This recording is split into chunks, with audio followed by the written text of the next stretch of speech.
Hey guys, it's E again. I'm really sorry that I haven't been able to upload anything in a while. It's entirely my fault. I've been way too busy to do much of anything. But I'm here now. So, um, I noticed a couple people a while back asking about how to get good bass sounds. What I use is a synthesizer called Massive by Native Instruments, and that's what this video is going to be on. I'm going to be using, obviously, Ableton, obviously, but it's worth noting that Massive will work in pretty much it'll work in anything that will support VSTs, or virtual synthesizer something. I don't even know what VST stands for. It's just virtual instruments. But no, I'm going to show you guys how to make a bass sound I really like, but more explain why I'm doing what I'm doing than what the bass sound is doing, because I feel like there's not enough videos on YouTube of people explaining what stuff does, and you have to figure it out for yourself, and that can get annoying fast. So Massive will open up like this with 3 oscillators, 1 on, 2 off, a modulation oscillator, noise, feedback, 2 effects inserts, 8 macro controls, 4 LFOs, 4 envelopes, 2 effects channels, an amp channel, 2 filters. I'm going to go ahead and turn the first oscillator, which is on, to carbon.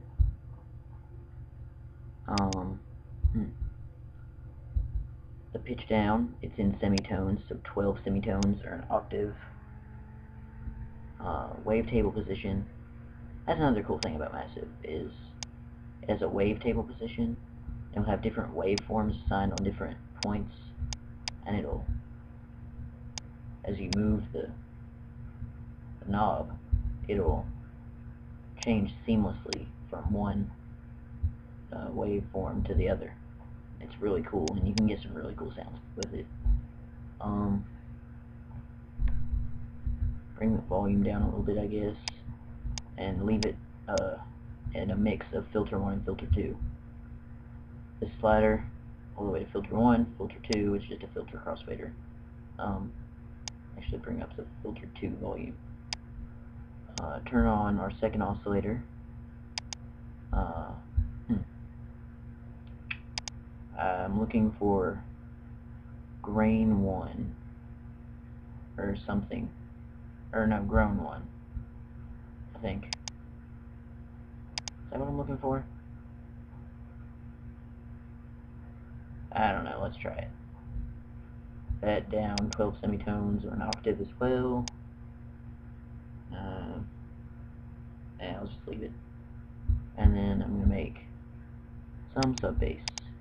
Sine square, this would be fully sine on our wave table, or fully square, my bad. Sine square, sine square. See how the wave table works? Fully sine, intensity, and amp down, and down 2 octaves.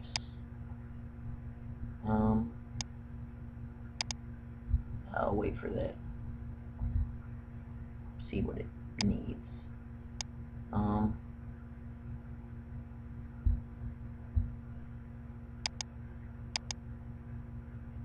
parabolic shaper, I guess. That'll sound cool. Yeah, and the attack down on our envelope.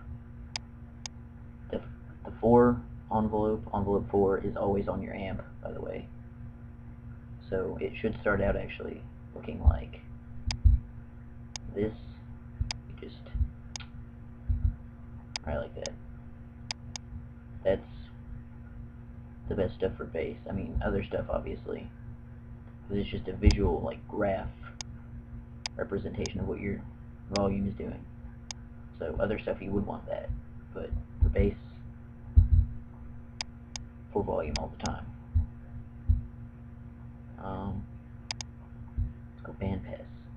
Nobody ever uses bandpass. I just want to be different. Let's make it a slower wobble. Chord notes. This, what I just did is nope, that's not it. I synced it to my BPM right here. Quarter notes, 1/4. Eighth notes, eighth note triplets, or 12th notes, even though 12th notes don't exist. So dotted eighth notes, if you're into that kind of thing. 16th notes, and all the way up to this useless stuff up here that just sounds ridiculous. I like slower wobbles, so I'm going to do quarter notes and 2 sine waves. Just whoop. Alright, and then we're going to assign the LFO to the cutoff. Bring down the resonance. Up. I didn't mean to do that. Oh, no, I didn't mean to do that either. There we go. Obviously, this middle line is where this notch on your knob is. This top line is where the end of the green.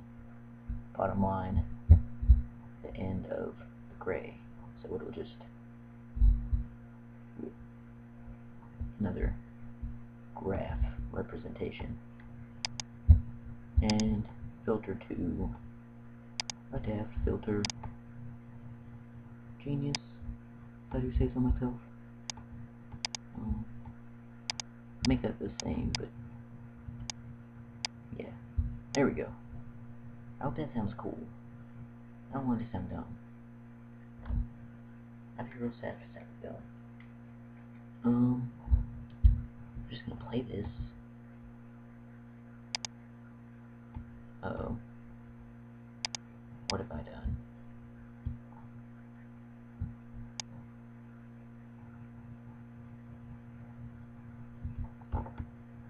What have I done? Oh. Oh, that's cool.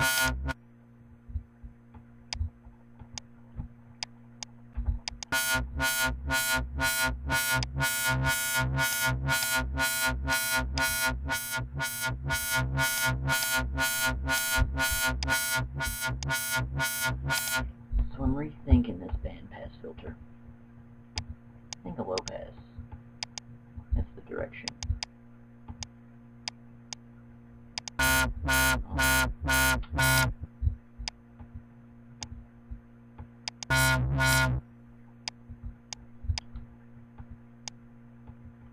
That sounds good. Now for some effects. Classic tube, it's a distortion effect. And do a little bit of chorus.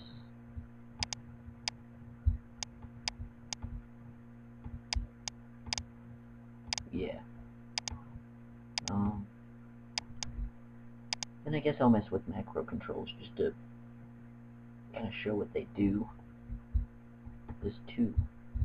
Going to assign this all the way. Assign it all the way. And now, when I raise this halfway, this will be lowered to there, and this will be raised to there, and this will be lowered to there. So it's automating both of them at the same time.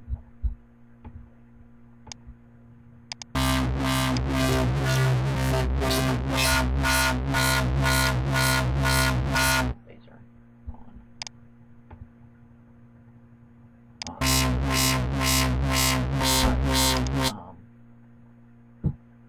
Now that I've kind of just run through Massive really quick, I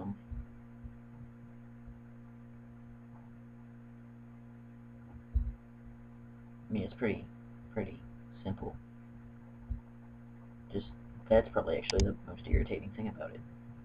LFOs, it's pretty obvious how they work.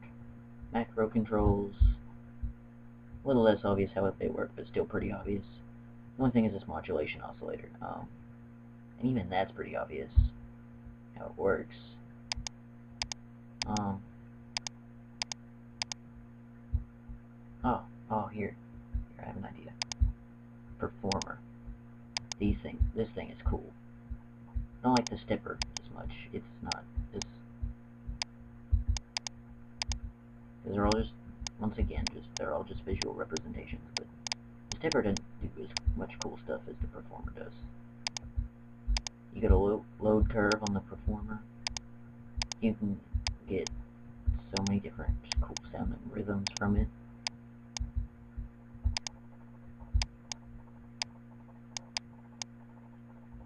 And if you assign the performer, it won't have this gray line,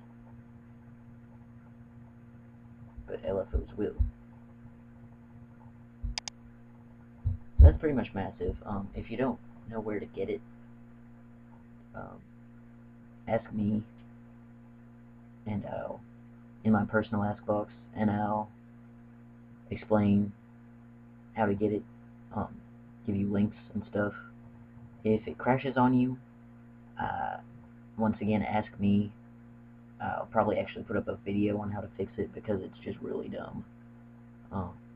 And it probably will crash on you just because it's that temperamental. But, yeah. Thanks for watching, and have fun with Massive.